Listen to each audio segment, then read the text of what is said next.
Hello guys! Wala bang dumadating na email confirmation na na-approve na ang iyong iAccess? No worries guys! Para sa inyo talaga tong video tutorial na ito. And I'll try my best na i-assist ko kayo. Normally, nangyayari ito sa mga nag-enroll online or pati na rin sa mga pumila sa land bank. Pero ang ginamit na email address ay yung mga Gmail. Inuulit ko guys ha, Gmail ang ginamit na email address. May mga instances kasi na delay or wala talagang nare-receive na email confirmation galing kay Landbank na nagsasabing approve na ang iyong iAccess kahit na-approve naman talaga siya ni Landbank. Normally kasi guys, within 24 to 48 hours after niya makapag-enroll ng iAccess online, masasagot na ito ni Landbank. Approve or denied, meron kang mare-receive na email. Pag denied, sasabihin nila sa'yo yung reason kung bakit na-denied ito.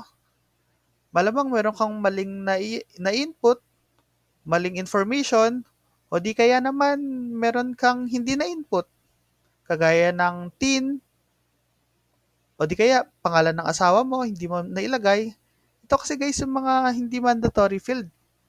Pero kailangan mong i-input kasi nagiging basehan din ito ni Land Bank personnel. O di kaya naman guys, sa kabilang banda, kung na-approve naman ang iyong iAccess, meron kang marireceive pa rin na message na naglalaman ng activation link at activation code. Kung kayo naman guys, medyo masipag, pwede kayong mag-walk-in sa inyong Land Bank Mother Branch. Kung sa mismong Mother Branch kayo, ma-approve within the day yung inyong application for iAccess. Or kung malayo ang yung Mother Branch, pwede naman kayo magsadya sa kahit anong land bank branch. Yun nga lang, ang masasuggest ko, mag, mag-enroll ka na lang online kesa punta ka sa ibang branch. Kasi as per experience, mas mabilis ang pag-enroll online. Make sure nga lang na dapat tama yung mga linilagay mong data. So yun guys, naituro ko na kung yung mga ways kung paano mag-enroll. Unang-una, pwede kayo mag-enroll online. Pangalawa, pwede kayo mag-walk-in sa any land bank branch. Ngayon naman, ang problema natin ngayon, after 48 hours at wala pa rin kayong nare-receive na email, syempre hindi natin alam kung na-denied ito or na-approve. Pero guys, meron akong ituturo sa inyo kung paano nyo malalaman kung na-approve ang yung uh, iAccess application. Inuulit ko guys ha, usually nangyayari ito sa mga Gmail users. Hindi natin alam kasi minsan talagang wala or delay lang naman. Pero ito yung pinakamadaling paraan para makita natin kung naka-enroll na talaga tayo sa iAccess. Siya nga pala guys, ito yung sinasabi ko sa inyo na activation code or email na marireceive nyo kapag na-approve ang inyong land bank iAccess. Meron kayong marireceive na activation code with OTP. Ito yung link. Tapos ito yung PIN na ilalagay nyo sa activation link. Siya nga pala guys, pag clinic nyo na ito, dito na kayo mapupunta. Ito. All you need to do is, pag na-approve na yung iAccess nyo, ilagay nyo lang yung user ID nyo na linagay nyo nung nag-enroll kayo, then yung PIN or yung activation code, then click submit.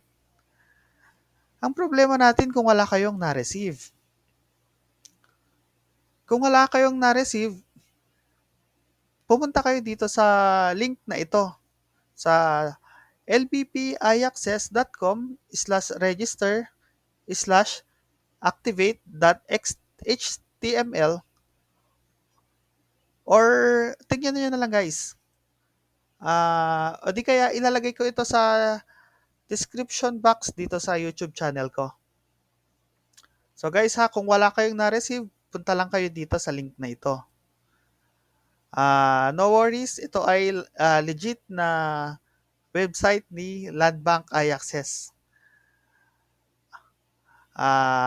Una, ilagay nyo lang yung iAccess ID nyo, then click resend activation code. Dito natin malalaman kung na-enroll or na-approve ang inyong iAccess. Pagkalagay nyo ng user ID at click nyo tong resend activation code, kung ang magpapakita sa inyo is um, parang send activation code to your email address, yun, ibig sabihin, na-enroll ang inyong iAccess. Or kung hindi naman, kung ang sasabihin is invalid user ID or iAccess ID or password, ibig sabihin yun guys, denied ang inyong iAccess. Better kung pag ganun ang nangyari, mag-walk-in na kayo sa Land Bank para ma-assist kayo ni Land Bank personnel. Kasi hindi natin alam kung ano yung naging problema. Yun yung pinakamadaling paraan para at least masigurado nating na-enroll na kayo. Ayun guys, sana makatulong itong video na to. Kung may mga additional queries pa kayo, meron akong mga unang videos na na-record ko na. Panoorin nyo na lang yon kasi continuation nyo lang naman yon. Itong video na to is para lamang sa mga nag-enroll na walang na-receive na email or confirmation email.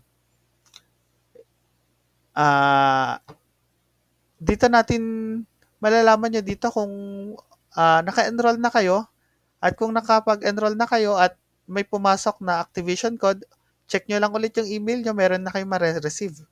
Tapos, tuloy-tuloy na yun guys. Pag meron na kayong na-receive, click submit, dito na kayo mapupunta sa screen na ito, then answer nyo lang ito, click confirm, at pag successful, okay na ang inyong Land Bank iAccess.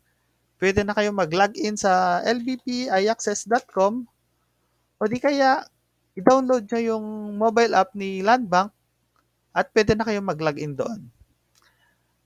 Ayun guys, salamat ulit sa pakikinig. Pangalawang thank you ko na ito. Sana okay na ang inyong iAccess. Ayun lang, maraming salamat.